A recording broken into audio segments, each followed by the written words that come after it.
those are the two welding rods that I primarily use when I do welding. What I've realized that fusion is fusion.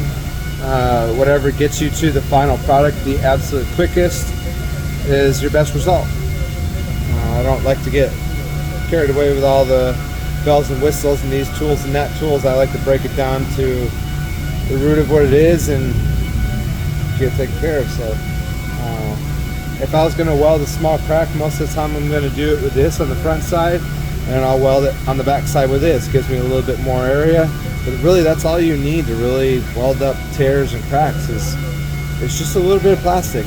It's the heat, it's the temperature that makes the difference, right? Back when I first got going, there was an acronym that we used to use, was TAPS, T-A-P-S. Stood for temperature, angle, pressure, and speed. Now when you're using a nice fancy welder, that makes a big difference. When you're not using a fancy welder, you have to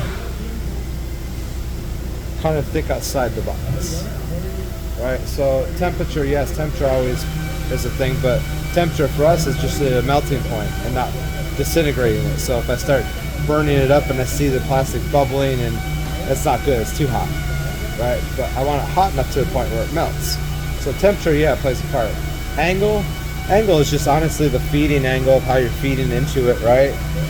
Pressure is how much pressure you're feeding in, so it goes kind of how quickly the flow of the feeding of the rod into the weld point, right? And then the speed obviously is the same thing, right? So I mean, it still plays a point, but you have to expand your horizons on that when you're playing with an open flame. Much different than welding with a machine over there. Alright, but this video isn't about this. This video is about that. This video is about the plastic welder. Alright, talked earlier about it. Now we're going to do some welding with it.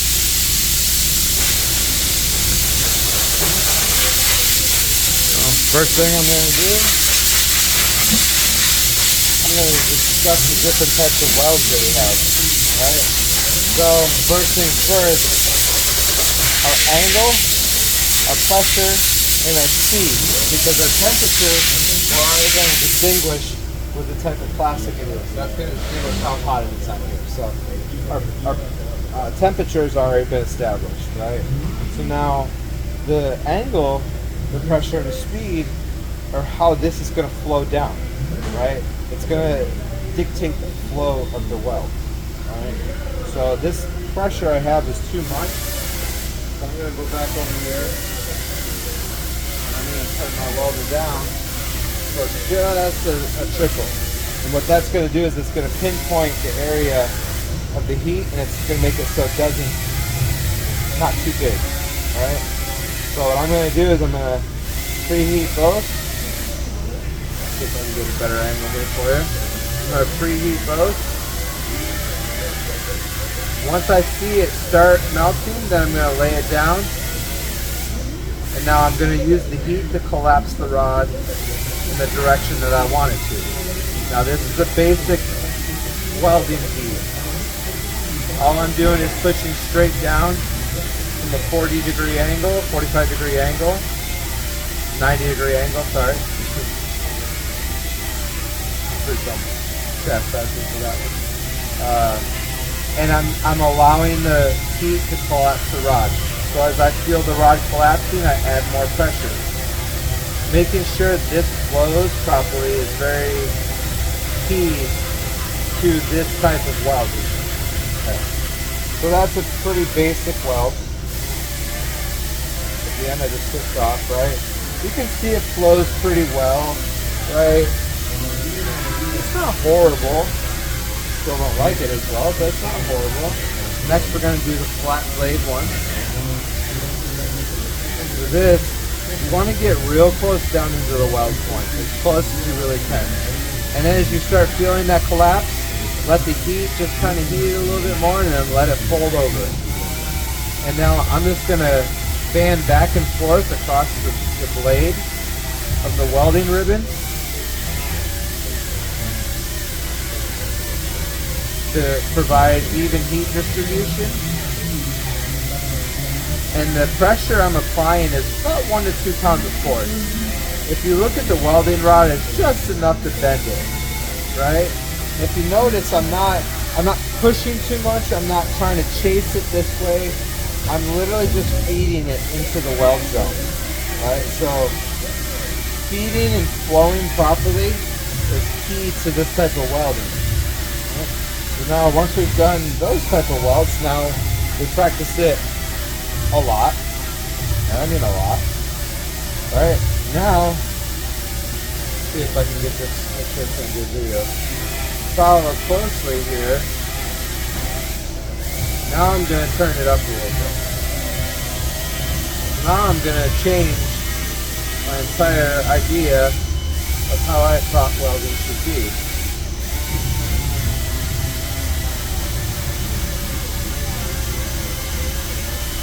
This process, you can't rush it.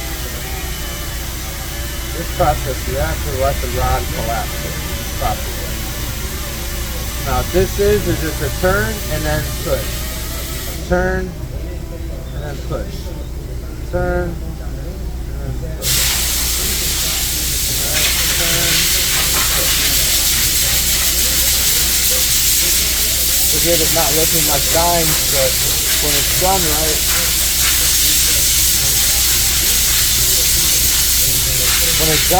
it should look like stacked dimes, like a proper weld with metal should look like. If I do this at a better angle, more for myself, not for the camera as much, you'll see the difference in the weld quality.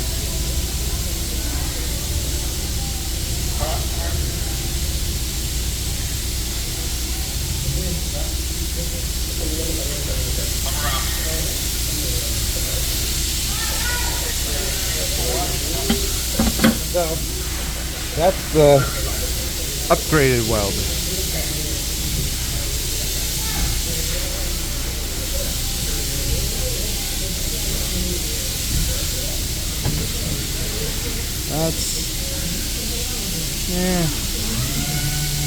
I'm trying to do a better view of the camera there.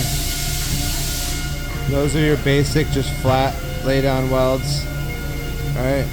And then when you start spinning the weld, what ends up happening is you end up getting plastic twisting in from the base material.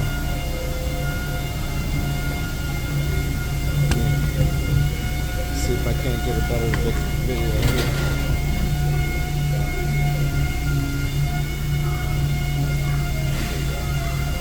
Alright. You ready? You watching now?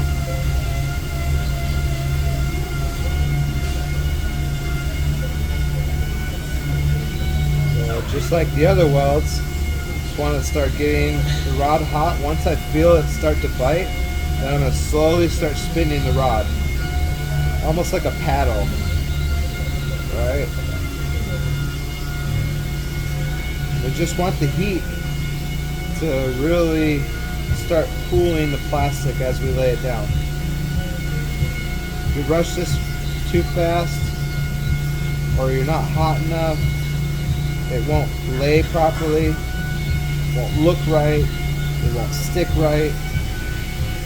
So make sure you find a proper flow to this. When you're welding with a welder,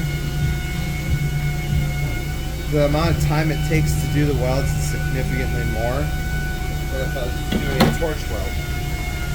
If I was to do just a torch weld, that same weld, let's see if I can.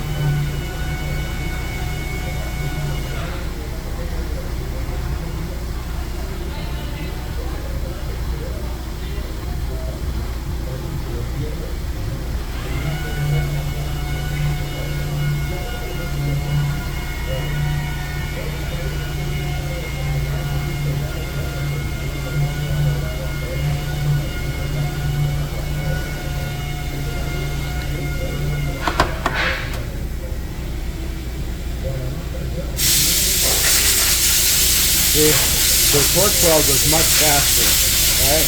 But some plastics, they can't handle the intense heat of the torch. some plastics are going to need the welder to handle. If you notice the difference when we were welding just this, it didn't really warp out. When we started using the torch on this, because of the thinness of the plastic and the density of the plastic very low, the plastic warped out on us right here, right? So it's good to know, and it's good to have all of it kind of under your belt, right? But when you're laying regular welds, right, that's a flat one and that's a spinning one, right? So there's a big difference. And this, it might not look very well, but these welds are solid. All right, tune in again for next video. Do some more welding.